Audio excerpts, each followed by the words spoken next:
बिस्मिल्लाहिर्रहमानिर्रहीम। अस्सलाम वालेकुम। कैसे हैं सब बच्चे? उम्मीद है सब खैरियत से होंगे। तो लेक्चर सीरीज़ जो कि हम कंटिन्यू कर रहे हैं जी, लिमिट्स की। लिमिट्स का चैप्टर जो हम पढ़ रहे थे उसके अंदर हम 4 लेक्चर्स कर चुके हैं डिफरेंट एप्लीकेशन के ऊपर। अब हम नेक्स्ट एप्लीकेशन जो कि लास्ट होगी हमारे पास उसके ऊपर कंटिन्यू करने वाले हैं। तो हमारी जो लास्ट एप्लीकेशन है लिमिट की वो है एक्सपोनेंशियल फंक्शंस के ऊपर। ठीक है, द मोस्ट इम्पॉर्टेंट और जो कि बच्चों को काफ़ी मुश्किल लगती है सॉल्व करने में, वो एप्लीकेशन है। बाकी एप्लीकेशन रादर इजी लगती है बच्चों को, और ये वाली जो है वो थोड़ी सी मुश्किल लगती है क्योंकि इसमें दो टाइप्स आती हैं, दो तरह के फंक्शंस होते हैं एक्सपोनेंशियल। तो हम इसी चीज़ को कवर करने पा रहे हैं कि कौन कौन से एक्सपोनेंशियल फंक्शंस होते हैं और किस किस तरह से उनको सॉल्व किया जाता है। तो सबसे पहले बात करें तो बच्चों, दो तरह के एक्सपोनेंशियल फंक्शंस होंगे। एक होंगे नेचुरल लॉग वाले, सॉरी, नेचुरल, ठीक है, नेचुरल एक्सपोनेंट्स, ठीक है। और दूसरे होंगे कॉमन, कॉमन एक्सपोनेंट्स, ठीक है। अब नेचुरल एक्सपोनेंट कौन सा होता है? नेचुरल एक्सपोनेंट को बच्चों रिप्रेजेंट किया जाता है ई से, ठीक है। तो ये आपको जब भी किसी फंक्शन या किसी लिमिट के क्वेश्चन के साथ ई लिखा हुआ नजर आए तो आप फौरन समझ जाओ कौन सा एक्सपोनेंट है, नेचुरल वाला। और कॉमन एक्सपोनेंट जो होता है वो आपके पास रिप्रेजेंट होता है ए से, ठीक है। बेसिकली ए जो है वो रिप्रेजेंट कर रहा होता है एक कांस्टेंट नंबर को, ठीक है, कोई कांस्टेंट नंबर होता है, ठीक है। तो कांस्टेंट नंबर का मतलब कि आपके पास कोई भी वैल्यू हो सकती है, for example 1 2 3 etc so on, ये सारी वैल्यूज जो है वो आपके पास एक ही फॉर्म में आ सकती हैं, ठीक है। अब रिप्रेजेंट किस तरह से होंगे ये जो फंक्शंस हैं एक्सपोनेंट वाले, कि आपके पास जो है वो फॉर सपोज सॉरी, इनका डेरिवेटिव कैसे निकलेगा, क्योंकि हम लिमिट्स के अंदर डेरिवेटिव निकालते हैं तो हम ये देखेंगे कि इन दो फंक्शंस का जो डेरिवेटिव है वो किस तरह से निकलेगा। तो डेरिवेटिव के लिए जो है वो हमारे पास कोई फंक्शन होगा डी अपॉन डी एक्स, ठीक है, ये डेरिवेटिव का सिंबल। और एक एक्सपोनेंशियल फंक्शन दिया हुआ और उसकी जो पावर होगी, या आप फॉर सपोज मैं क्या लेता हूँ, उसकी पावर है x। तो डेरिवेटिव ऑफ एक्सपोनेंशियल फंक्शन और उसकी पावर क्या है, x है। तो जब इसका डेरिवेटिव आप लेंगे तो डेरिवेटिव किस तरह से लिया जाएगा बच्चों? ये जो फंक्शन है इसको एक बार एज इट इज लिखा जाएगा, ठीक है, क्योंकि एक्सपोनेंट एक्सपोनेंशियल फंक्शन जो है वो उसका एक अपना ही भरम है मैथ्स के अंदर। वो कहता है कि आप मेरा डेरिवेटिव लो या मेरा इंटीग्रेशन लो, मुझे कोई फर्क नहीं पड़ता, मैं एज इट इज आने वाला हूँ, ठीक है। तो जब आप इसका डेरिवेटिव लोगे तो ये एज इट इज आ जाएगा। उसके बाद आपने क्या करना है, अब यहाँ कहानी खत्म नहीं होती। ये जो पावर नजर आ रही है इसका डेरिवेटिव आपने सामने ले लेना है। तो ये हो गया exponential function, natural exponential function का डेरिवेटिव। दोबारा समझा दूं, एक बार exponential function as it is आएगा, उसके बाद जो है वो डेरिवेटिव लिया जाएगा किसका, एक्सपोनेंशियल फंक्शन की जो पावर होगी, ठीक है। अब common common exponential function common exponential function की बात करते हैं तो उसका डेरिवेटिव अगर आपके पास आता है डी अपॉन डी एक्स, ए की पावर एक्स ले लेते हैं। तो इसको सॉल्व करने का तरीका क्या होगा, जब इसका डेरिवेटिव लिया जाएगा एक बार एज इट इज, ठीक है, उसके बाद आप ln के साथ लिख दोगे इस a को, तो ln a, ठीक है। उसके बाद आएगा डेरिवेटिव ऑफ दिस पावर, इस पावर का डेरिवेटिव आ जाएगा, ठीक है। थोड़ा सा तकरीबन यही चीज है, बस एक चीज का इजाफा है, ln a। पहले एक बार आपने एज इट इज लिखा कॉमन एक्सपोनेंशियल फंक्शन, उसके बाद आपने ln लगाया, साथ में a लिखा, और फिर डेरिवेटिव ले लिया इस a की पावर का। तो ये आपके पास दोनों को सॉल्व करने के अलग अलग तरीके हैं। नेचुरल एक्सपोनेंट को इस तरीके से सॉल्व किया जाएगा और कॉमन एक्सपोनेंट इस तरीके से। अब चले कुछ क्वेश्चंस करते हैं ताकि हमें बेहतर समझ में आए कि किस तरह से सॉल्व हो रहे हैं। कोई भी क्वेश्चन हो आप पूछ सकते हैं कमेंट्स के अंदर। तो क्वेश्चन है जी number 1, limit x approaching to 0 3 exponent की पावर x माइनस e की power x minus 2 divide by x। ठीक है, ये आपके पास पहला क्वेश्चन है। बच्चों अभी तक जितने भी हमने लिमिट्स के क्वेश्चन किए हैं उनके अंदर मैंने आपको एक चीज बताई है कि जब भी लिमिट दी जाए सबसे पहला काम आपने क्या करना है, जो लिमिट दी गई है उसको वेरिएबल के अंदर, क्वेश्चन के अंदर पुट करके आपने देखना है कि ये अगर हम इस लिमिट को पुट करें तो ये आपके पास जो 7 केसेस है उनमें से कोई केस तो नहीं बना रहा।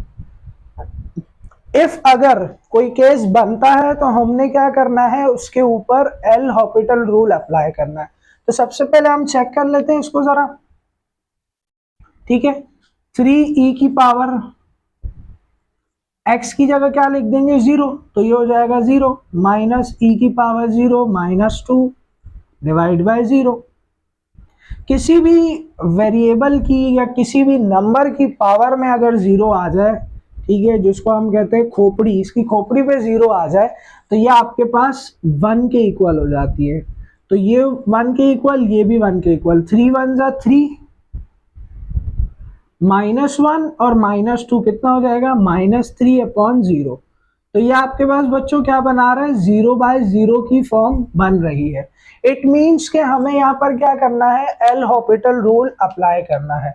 एल हॉपिटल रूल क्या कहता है, ऊपर वाले फंक्शन का डेरिवेटिव अलग और नीचे वाले का अलग।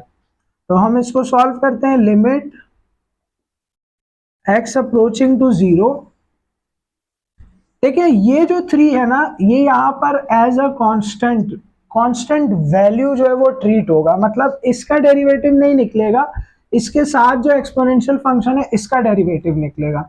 तो एक्सपोनेंशियल फंक्शन का डेरिवेटिव सबसे पहले एक बार एज इट इज, उसके बाद डेरिवेटिव लिया जाता है किसका, पावर का। तो पावर में x है और x का डेरिवेटिव कितना होता है 1, माइनस ये वाला एक्सपोनेंशियल फंक्शन एक बार एज इट इज, उसके बाद पावर का डेरिवेटिव विच विल बी 1।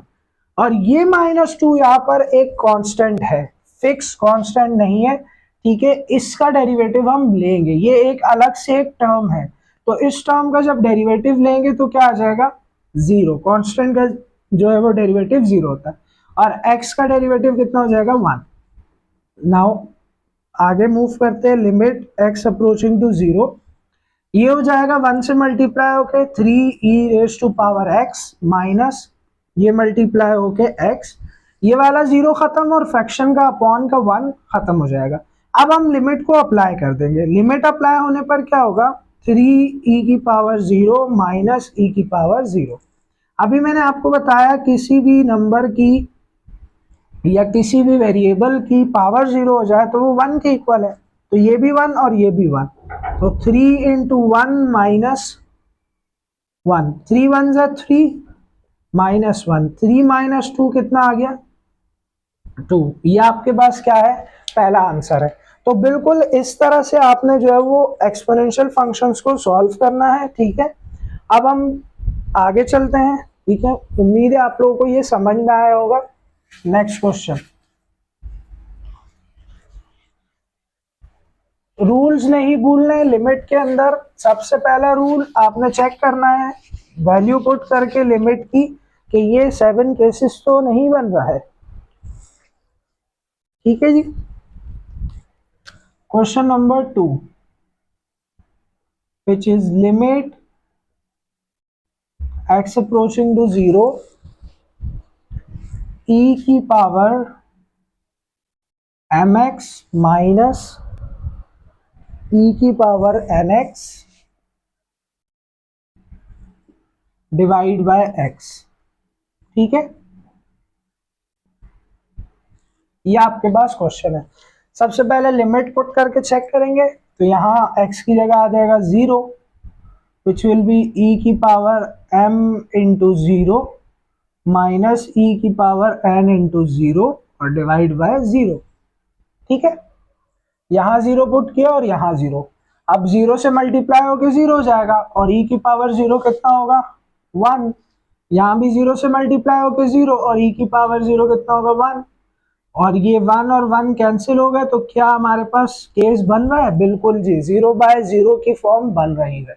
तो यहां हम क्या करेंगे, एल हॉपिटल रूल को अप्लाई करेंगे। तो लिमिट एक्स अप्रोचिंग टू 0, इसका डेरिवेटिव लेना है, ठीक है। तो ये एक बार पहले एज इट इज पूरा आ जाएगा, उसके बाद इस पावर का डेरिवेटिव। नाउ लोग m जो है वो यहाँ पर एक कांस्टेंट वेरिएबल ट्रीट होगा, तो कांस्टेंट वेरिएबल ट्रीट होगा तो m तो एज इट इज आ जाएगा, और x का डेरिवेटिव क्या हो जाएगा? 1, ठीक है। ये हो गया माइनस, ये पूरी टर्म एक बार एज इट इज, उसके बाद n as a constant function treat होगा तो n एज इट इज, और x का डेरिवेटिव कितना आ जाएगा? 1, और फ्रैक्शन में x का डेरिवेटिव 1। अब इसको फर्दर सिंप्लीफाई करते हैं, तो e की power mx into m one जा m माइनस e की power nx into n one जा n, और फ्रैक्शन का 1 जो है वो यहाँ पर क्या हो जाएगा? खत्म हो जाएगा। अब इसको जरा अरेंज कर देते हैं। लिमिट x अप्रोचिंग टू 0, इस m को पहले लिख दें m e की power mx minus n e की power nx। Now applying limit, apply कर देंगे लिमिट को।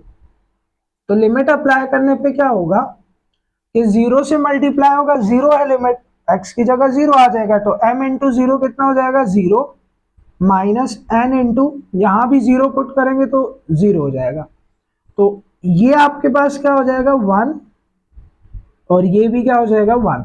तो m वन जा m इंटू n वन जा n, ये आपके पास आपका फाइनल आंसर है। इस तरह से आपने एक्सपोनेंशियल फंक्शंस को सॉल्व करना है, ठीक है। अब जरा एक आध सवाल जो है वो आप कॉमन एक्सपोनेंशियल फंक्शन का भी कर ले, नेचुरल तो अब हमने कर लिए, ठीक है। तो अब कॉमन एक्सपोनेंशियल फंक्शन को देखते हैं जरा, कॉमन को किस तरह से सॉल्व करना है। क्वेश्चन नंबर 3 जो कि आपके पास आ रहा है, common exponential function. Limit x approaching to 0, 3 की पावर x माइनस 1 अपॉन 2 की पावर x माइनस 1। एग्जैक्टली यही है। सबसे पहला काम 0 पुट करके, लिमिट पुट करके चेक करेंगे क्या ये लिमिट पुट करने पे ये क्या बन रहा है, कोई 7 केसेस तो नहीं बन रहे। तो 3 की पावर 0 विल बी 1, और माइनस 1 अपॉन 2 की power 0 will be 1 into minus 1, ये कैंसिल हो जाएगा, और ऊपर नीचे क्या आ रहा है आपके पास? 0/0। तो हमें क्या करना पड़ेगा, इस पे एल हॉपिटल रूल अप्लाई करना पड़ेगा। तो एल हॉपिटल रूल अप्लाई करते हैं। लिमिट x अप्रोचिंग टू 0, अच्छा ये अब common law, common exponential function है, तो सबसे पहले ये आएगा एक बार एज इट इज, ठीक है। उसके बाद ln के साथ ये जो 3 है ये लिखा जाएगा, और उसके बाद इस x का डेरिवेटिव विच विल बी 1, ठीक है। समझ में आया? एक बार इसको एज अ फिक्स वैल्यू लिख दिया गया, उसके बाद ln के साथ जो आपके पास बेस होगी a होगा उसको लिख दिया, और फिर पावर का डेरिवेटिव जो कि सामने आ गया 1, और 1 का जो डेरिवेटिव होगा वो 0 हो जाएगा।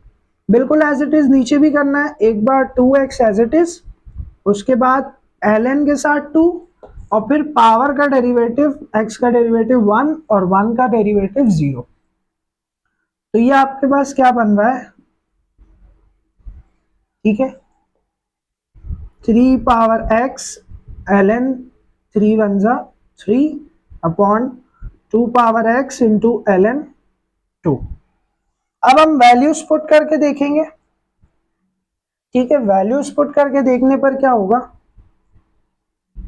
सॉरी लिमिट पुट करेंगे, तो 3 की पावर 0 इंटू ln 3 अपॉन 2 की पावर 0 इंटू ln 2, ये दोनों क्या हो जाएंगे? 1 और 1। तो आपके पास फाइनल आंसर क्या आ जाएगा? ln 3 मल्टीप्लाई बाय 1, ln 3 और ln2 मल्टीप्लाई बाय 1 ln2, ये आपका फाइनल आंसर है। तो उम्मीद है आप लोगों को जो है वो एक्सपोनेंशियल फंक्शंस बिल्कुल क्लियर हो गए होंगे कि किस तरह से इनको सॉल्व करना है। एक वीडियो और बनाएंगे लिमिट के ऊपर, जो कि होगी हमारे पास, अभी तक हम x की पावर 0 को अप्रोच करते हुए पढ़ रहे थे, अब हम पढ़ेंगे इन्फिनिटी को अप्रोच करते हुए। तो वहां पर जो है वो मैं आपको डिटेल में बताऊंगा कि इन्फिनिटी को अप्रोच करेंगे तो क्या केसेस होंगे और क्या रूल्स होंगे, किस तरह से सॉल्व करना है। तो उम्मीद करता हूँ आप लोगों को समझ में आ गया होगा। ठीक है, नेक्स्ट वीडियो तक के लिए अपना ख्याल रखिए, बहुत शुक्रिया, अल्लाह हाफिज़।